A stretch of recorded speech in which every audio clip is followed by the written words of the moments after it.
সর্বশ্রেষ্ঠ ব্যবস্থা তার কাছে থাকা অবস্থায়, ইসলামের মতো রাজনৈতিক ব্যবস্থা থাকা অবস্থায় ধর্মনিরপেক্ষ মতবাদ নামক এইরকম ইসলাম বিরোধী মতবাদ কোন মুসলমান কোনদিন মুখে উচ্চারণ করতে পারে না।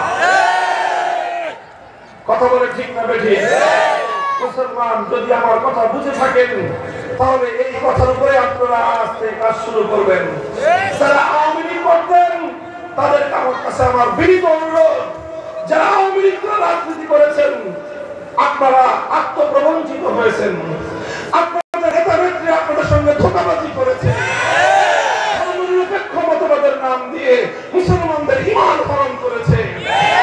কাজেই আর কোনদিন এই ধোঁকাবাজির ফাঁদে পা দিয়েন না। ধর্মনিরপেক্ষ মতবাদ হিন্দুরা মুসলমানদের মোকাবেলায় ব্যবহার করে, খ্রিস্টানরা ইসলামকে ঠেকা দেওয়ার জন্য ব্যবহার করে, অন্যান্য ধর্মাবলম্বীরা ধর্মনিরপেক্ষ মতবাদ আবিষ্কার করেছে ইসলামকে মোকাবেলা করার জন্য। হে মুসলমানের বাচ্চা মুসলমান, অন্য ধর্মাবলম্বীরা ইসলামের অগ্রযাত্রা দেখলে ওদের অন্তর হিংসার আগুনে জ্বলে পড়ে সাকার হয়ে যায়।